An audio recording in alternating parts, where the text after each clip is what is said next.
네, 삼성전자 같이 보도록 하겠습니다. 여러분들 좀 편안한 주말을 보내고 계실까요? 저는 삼성전자 굉장히 다음 주에 중요하기 때문에 이러한 내용들을 여러분들께 전달해 드리고자 좀 출근을 했습니다. 자, 다음 주에 삼성전자 여러분들 잘 아시겠지만 7월 31일 날 컨퍼런스 콜이 예정이 되어 있는 상황이죠. 자, 여기서 이제 확정되는 것들이 굉장히 많기 때문에 요거에 대해서 그러한 확정적인 내용들이 주가에 어떤 식으로 반영이 될 것인가에 대해서 오늘 좀 말씀드리고요. 그리고 많은 분들이 좀 잘못 알고 계신 것들을 바로잡고, 그리고 왜 삼성전자가 이 구간을 바닥으로 다시 상승을 만들어낼 수밖에 없는지에 대한 이유 확실하게 좀 설명을 해 드리도록 하겠습니다. 자, 그리고 여러분들이 가장 원하시는 거, 자, 이 상승이 시작되는 거는 뭐 나도 예상하고 있던 반대, 결국 그 상승이 어디까지 갈 수 있을 것인가. 우리는 10만 전자, 지금 뭐 11만 전자, 12만 전자 무리 없다라고는 하지만 현실적으로 봤을 때 어디가 삼성전자의 단기적 고점이 될 수밖에 없는지까지 영상을 통해서 확실하게 말씀드릴 테니까 영상 끝까지 집중 부탁드리겠습니다. 그리고 본격적으로 시작하기 앞서서 좋아요와 구독, 그리고 삼성전자 이 구간을 바탕으로 다음 주부터 시원한 상승을 만들어 낼 수 있도록 화이팅이라는 댓글 하나씩만 남겨주시면 정말로 감사드리겠습니다.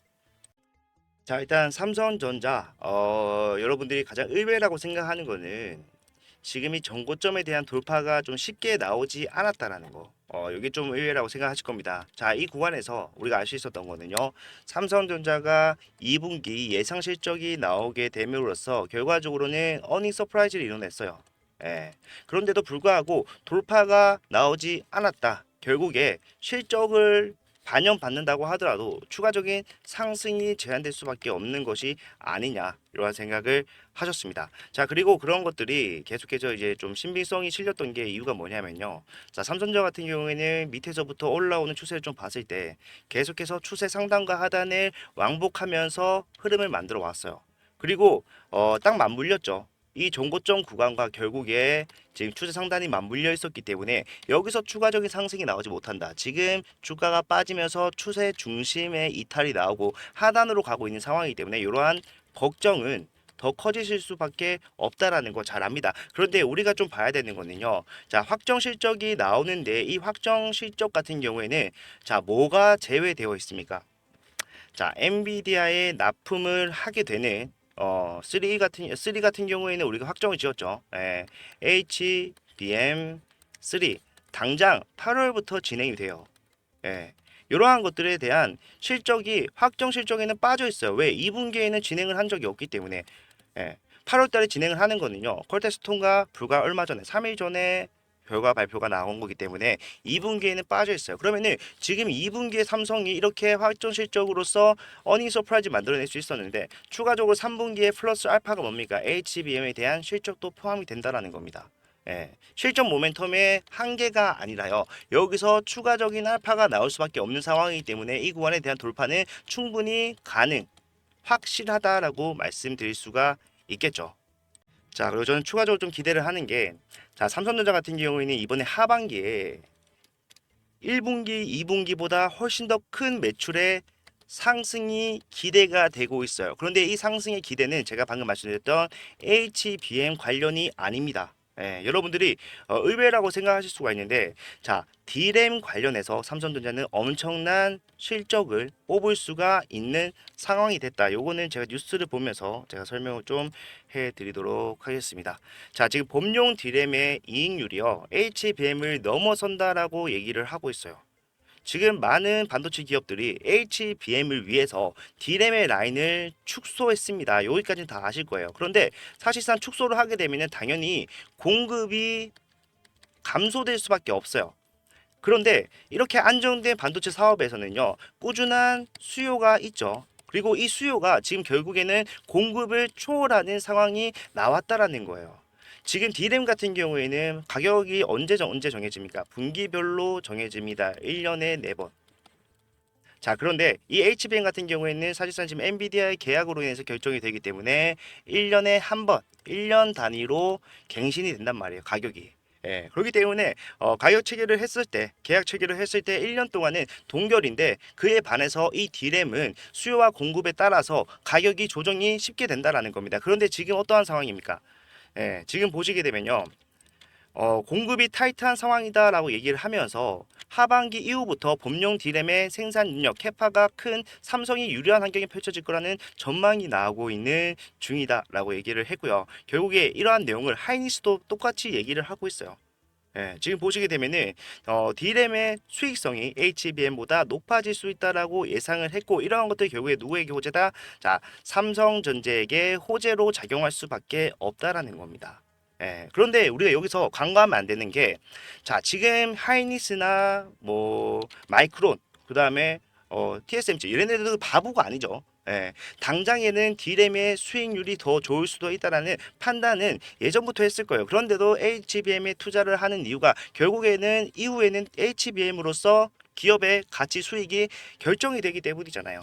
예, 이러한 것들이 자 여기에 좀 나오게 되는데 보시게 되면요.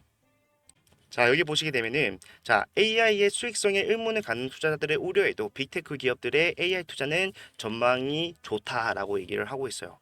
자, 구글의 CEO 순다르 피차이 씨는 이렇게 얘기를 합니다. 자, 과소 투자의 위험이 과다 투자의 위험보다 훨씬 더 크다라고 얘기를 해요. 이 말이 무슨 말이냐면은 자, 지금 내가 AI 주도권을 잡기 위해서 투자를 하지 않는다라면은 나중에 다가올 위험이 훨씬 더 크다라는 거예요. 지금 당장에 수익성을 따지지 않더라도 투자를 하는 게 맞다라고 얘기를 하는 거고 삼성이 지금 D램에서 수익을 확실하게 가져갈 수 있다라고 한다라도 결국에 HBM에서 도태가 된다라면 이거는 굉장히 큰 문제이기 때문에 이러한 걱정을 하신 분들이 있다라는 거예요. 근데 중요한 거는요. 삼성전자는 지금 제가 말씀드렸던 HBM3E 지금 아직까지도 테스트를 통과하지 못한 이 3의 사활을 건 게 아니에요. 삼성이 바라는 건 언제입니까? 결국에 내년에 HBM4가 나오면서 그때부터 내가 점유율을 확실하게 가져가겠다라고 얘기를 하고 있는 상황이잖아요. 자, 예를 들어서 이거 통과를 했다라고 가정을 해볼게요. 그러면은 결국에 지금 4세대가 나오기 전까지는 엔비디아의 꾸준한 납품을 할 수가 있을 겁니다. 이건 팩트예요. 그런데 중요한 거는요. 이 3가 언제까지 3입니까? 예, 당장 내년부터 어떻게 됩니까? 지금 내년부터 양산에 들어가요. HBM4가. 그런데 3를 지금 당장에 확정 짓는다고 하더라도 이제 7월 다 갔죠, 여러분들. 예, 지금 영상을 찍고 있는 시점이 7월 27일입니다. 그렇기 때문에 끝났는데 8, 9, 10, 11, 12, 5개월 남았어요. 이 5개월 동안 점유율 가져와 봤자 얼마나 가져올 수 있겠냐고요. 예, 이거 의미가 없어요, 그렇게. 지금 삼성이 보고 있는 거는요. 당장 내년부터 진행에 들어갈 HBM4에서 여기서 주도권을 가져가겠다라고 얘기하고 있는 그러한 상황입니다. 지금은요. 실적 플러스 알파가 결국에는 HBM이라는 거죠. 예, HBM 중요하지만 결국에 우리가 주도권을 가져가는 것은 올해가 아니라 내년부터다라고 얘기를 하고 있는 이러한 상황에서 사실상 하반기에 내가 어느 정도 소외를 보겠다라고 생각을 하고 있었는데 이 하반기의 흐름이 HBM을 파는 것보다 결국에 D램만 팔아서 내가 가져갈 수 있는 수익이 더 커지고 있는 상황이라는 거예요. 삼성한테는 완전 땡큐죠. 나는 지금 하반기에 점유율을 많이 가져올 생각도 없었어. 그런데 하반기에 HBM에 투자하는 것보다 내가 지금 D램 팔아서 가져갈 수 있는 수익이 훨씬 더 크다. 이게 확정된 거기 때문에 우리는 삼성이 추가적인 상승이 나올 수밖에 없다라고 판단하는 게 맞습니다. 자, 4세대부터, 죄송합니다. 6세대부터. HBM4가 6세대이기 때문에 이 6세대부터 결국에 삼성이 주도권을 가져갈 수밖에 없는 이유는 자, 4부터는요. D램을 쌓아서 만드는 가장 밑단의 로직 다이가 중요합니다. 예. 근데 이거를 파운드리 공정에서 제조를 하는데 자, 하이닉스 같은 경우에는 파운드리가 부족해요. 어떻게 해야 됩니까? 파운드리만 하는 TSMC와 손을 잡을 수밖에 없습니다. 동맹을 한다는 거고 삼성전자 vs 하이닉스 플러스 TSMC 이러한 구도가 나온다라는 거예요. 그런데 삼성전자는 왜 동맹을 하지 않을까요? 쉽게 말해서 삼성전자는요 종합 반도체 기업이기 때문에 파운드리와 제작 칩 설계, 팹리스 혼자 다 할 수 있어요.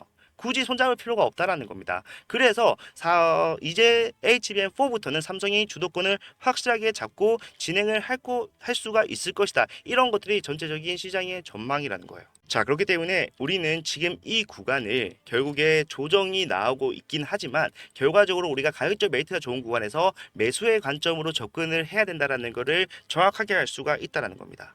예, 매수와 매도를 반복을 해야 되는 종목이라는 거는 우리가 추세선만 그어보더라도 확실하게 알 수가 있어요. 추세 하단까지 내려와 있는 이러한 상황에서 지금 추세 상단에 대한 돌파가 언제 나오냐 이거의 귀추가 모아지고 있는 상황인데 이게 멀지 않았다라는 거예요. 지금 파동 하나가 지나갔고 두 번째 파동에서 돌파가 확실시 돼가고 있는 이러한 상황에서 파동이 시작이 되기 전에 추세 돌파가 시작되기 전에 마지막 매수 타점 가장 저렴한 구간에서 진행을 할 수가 있다는 거고, 우리가 앞에서 이러한 타점을 잡았던 이유 지금 크게 달라지지 않는다라는 겁니다. 예, 우리가 앞에서 어떻게 좀 대응을 해왔는지 간단하게 제가 여러분들께 마지막으로 보내드린 문자를 좀 확인을 해보면요. 자, 76,000원에서 타점을 잡았어요.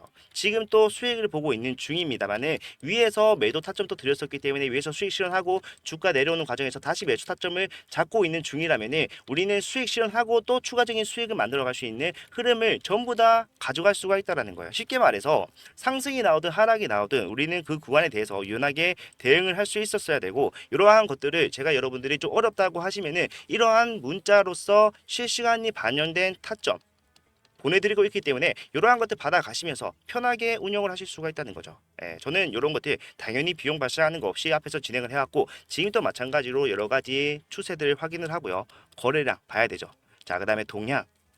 예, 삼성 같은 경우는 동향이 굉장히 중요합니다. 그래서 동향도 봐야 되고 볼 게 정말 많아요. 수급이 어떻게 움직이는지도 굉장히 중요한 종목 중에 하나입니다. 그런 것들을 다 보고 여러분들한테 가장 리스크가 배제되어 있는 타점에 대해서 말씀을 드리고 있는 거기 때문에, 만약에 이러한 대응을 해가면서 지금 바닥에서 나올 수 있는 폭발적인 상승, 그리고 추후에 25년도까지 진행될 삼성전자의 상승을 내가 오롯이 수익으로만 가져가겠다라고 하신 분들은 자, 이런 것들 제가 다 보내드릴 테니까 받아가시면 됩니다. 네, 이거 일단 제가 문자 보내드리기 위해서 이렇게 답장으로 진행을 하기 때문에 제 핸드폰 번호를 먼저 말씀드리도록 할게요.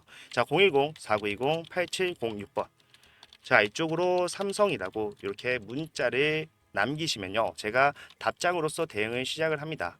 예, 당연히 지금은 뭐예요? 추세 하단에 근접을 했고 올라갈 수밖에 없다라는 이유를 우리가 계속해서 확인을 했기 때문에 매수의 관점으로 접근을 해야 돼요. 그런데 만약에 돌파 이후에 조정이 있다라고 했을 때 우리는 어떻게 해야 됩니까? 그 조정을 기점으로 해서 다시 한 번 더 매도의 관점 접근해야 될 수도 있어요. 전량 다 파는 게 아니라 분할 매도로서 내가 수익을 일부 실현하고요. 그 커진 수익금을 다시 저점으로 진입을 함으로써 우리의 수익의 극대화가 가능해진다라는 겁니다. 이러한 대응 생소하다. 삼성전자는 묵직하게 가지고 있는 거 아니냐라고 생각하시는 분들이 계시겠지만, 자, 동의합니다. 삼성전자는 묵직하게 적금 대신 가지고 가는 종목이라고 할 정도로 굉장히 여러분들 신뢰도가 높은 종목인데, 결국에 우리는 주식을 왜 하는지에 대해서 생각을 해봐야 돼요. 예, 저는 여러분들이 주식을 단순히 은행 이자 대신 받아간다는 것은 잘못된 접근이라고 생각을 하고요. 우리는 은행 이자뿐만 아니라 우리가 투자에 대한 리턴을 확실하게 받기 위해서 해야 된다라고 생각을 합니다. 이게 투자의 올바른 관점이죠. 예, 그렇기 때문에 우리가 매도에 인색해질 필요가 전혀 없다는 거고, 그러한 결과 주가가 빠졌을 때 다시 올라갈 수 있는 원동력이 충분히 남아 있다라고 한다라면은 다시 저점 잡는 작업으로서 충분히 수익을 극대화시킬 수 있기 때문에 요거를 하자라고 말씀을 드리고 있는 겁니다. 자, 어려울 수 있지만 이러한 대응 제가 금액 확실하게 말씀드리고 왜 여기서 사야 되는지까지 이유 설명을 덧붙이기 때문에 여러분들이 납득하시는 타점을 잡아가다 보면은 수익의 극대화 그리고 수익을 계속해서 쌓아갈 수 있는, 네, 이런 것들 충분히 가능하니까 포기하지 말고 우리 삼성전자에서 가장 큰 수익을 볼 수 있는 분들이 되셨으면 저는 정말로 좋겠습니다. 네, 오늘은 이렇게까지 말씀드리도록 하고요. 네, 도움이 되셨다면 좋아요와 구독 부탁을 드리겠습니다. 그리고 도움이 필요하신 분들은 삼성이라고 문자 남기시면 제가 이런 것들 다 종합을 해서 여러분한테 이렇게 대응 타점 확실하게 말씀드릴 테니까 받아가면서 우리 삼성전자 앞으로도 계속 가서 상승할 수 있는 그 가운데서 수익 가져갈 수 있는 종목이 되었으면 좋겠습니다. 자, 긴 영상 봐주셔서 감사합니다. 다음 영상에서는 더 좋은 내용 가지고 오도록 할게요.